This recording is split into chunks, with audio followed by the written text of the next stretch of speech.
l'innovation et de la créativité.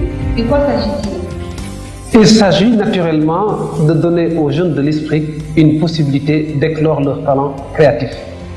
En organisant ces journées, l'esprit a pensé à un modèle d'initiation à l'entrepreneuriat via une incubation. C'est-à-dire pendant 10 jours, les jeunes se retrouvent au niveau de l'école par groupe de travail et ils vont travailler sur les idées de création d'entreprise. Et nous, en tant que prestataires et l'Institut ISPIC, nous les accompagnons avec d'autres partenaires financiers, entrepreneurs, consultants, conseillers, formateurs, pour que les jeunes puissent développer leurs esprits créatifs tout en sachant que le maître mot, c'est l'étude de l'environnement. Donc nous poussons les jeunes à la réflexion sur les opportunités d'affaires au niveau du Mali.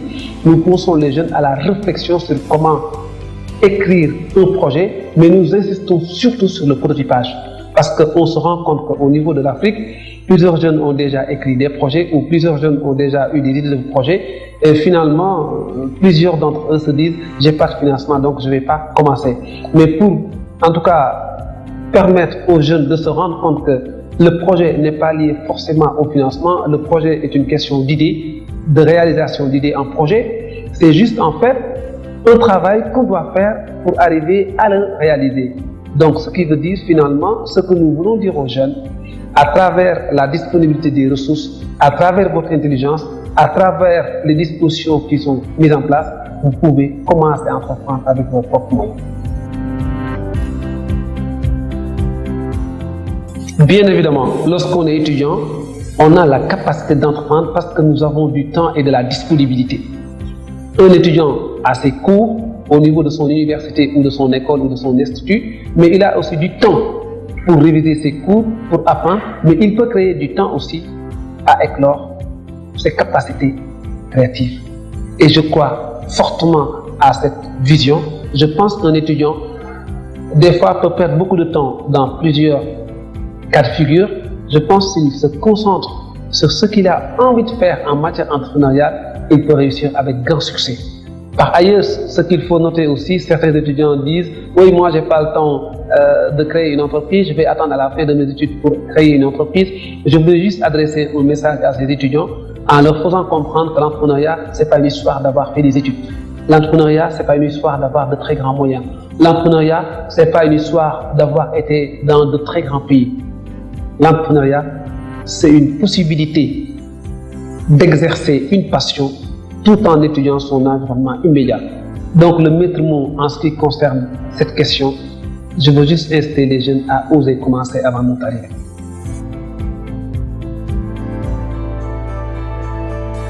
C'est vrai qu'il y a différentes étapes à passer pour créer une entreprise.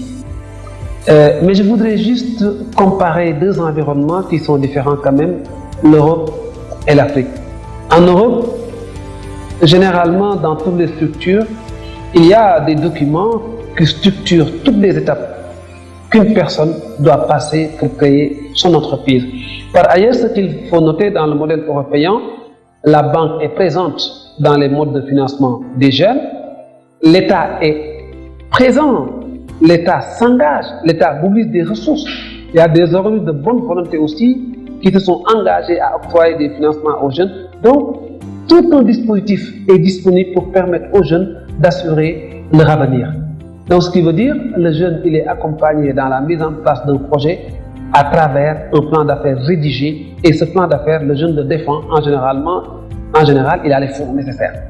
Mais en Afrique, malheureusement, nous avons opté pour le même modèle.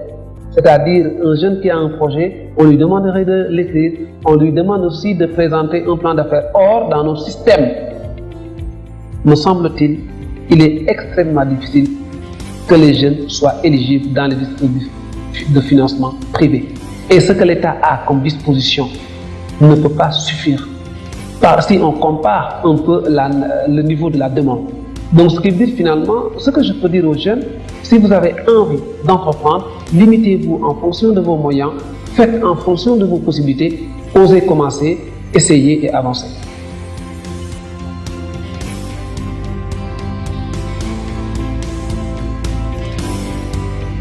Les jeunes ont la chance de réussir parce qu'ils ont des modèles déjà au niveau de l'école. Je vais commencer par le promoteur, ensuite des jeunes de référence qui travaillent et qui sont en première, deuxième ou bien troisième année, mais qui sont des références au niveau de leurs entreprises, et d'autres jeunes qui n'ont pas certes formalisé leurs entreprises sur le plan de la réglementation en vigueur au Mali, mais qui exercent déjà.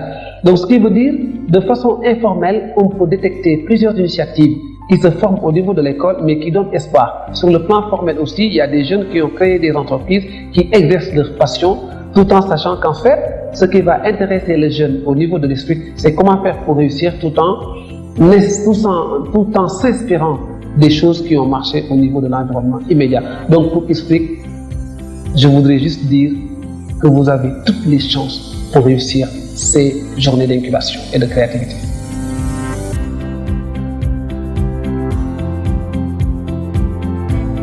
Pas nés au Mali, qui n'ont pas grandi au Mali, ont la capacité de venir, d'observer l'environnement, de créer des entreprises, de gagner de l'argent. Un Malien qui est né ici, qui a grandi ici, peut avoir la même capacité. Donc l'environnement est tout à fait favorable.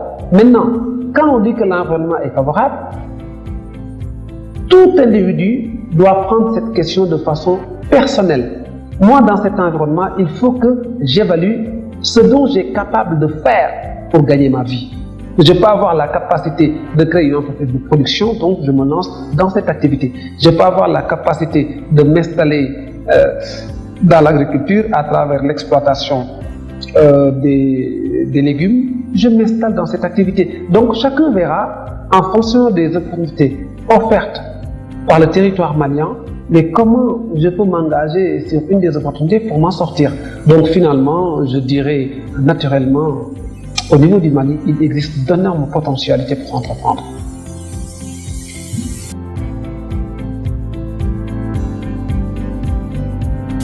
Alors, j'ai très régulièrement des messages que j'adresse aux jeunes pour leur dire que je connais exactement les potentialités de notre continent.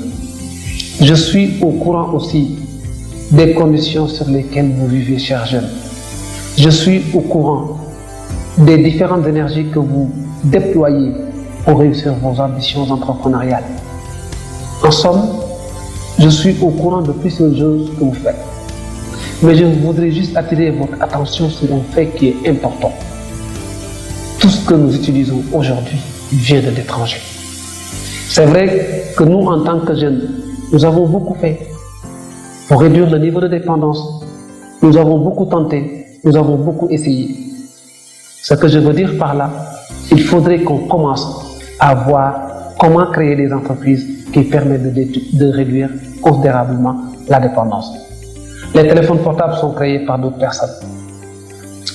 Les caméras qui nous permettent de filmer, pareil. Les ventilateurs, pareil. La climatisation, pareil. Les voitures, pareil. Les avions, pareil. Donc il est important aussi qu'on se fasse une réflexion en interne pour voir nous aussi, en fonction de nos capacités, qu'est-ce qu'on peut créer pour avoir un Mali entreprenant, pour avoir aussi une Afrique entreprenante et gagnante.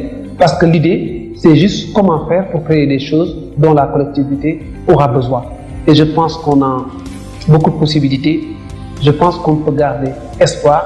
Je pense aussi que nous avons des jeunes pour lesquels, si on leur apporte encore un peu de soutien, ils peuvent réussir leurs ambitions et apporter leur conviction.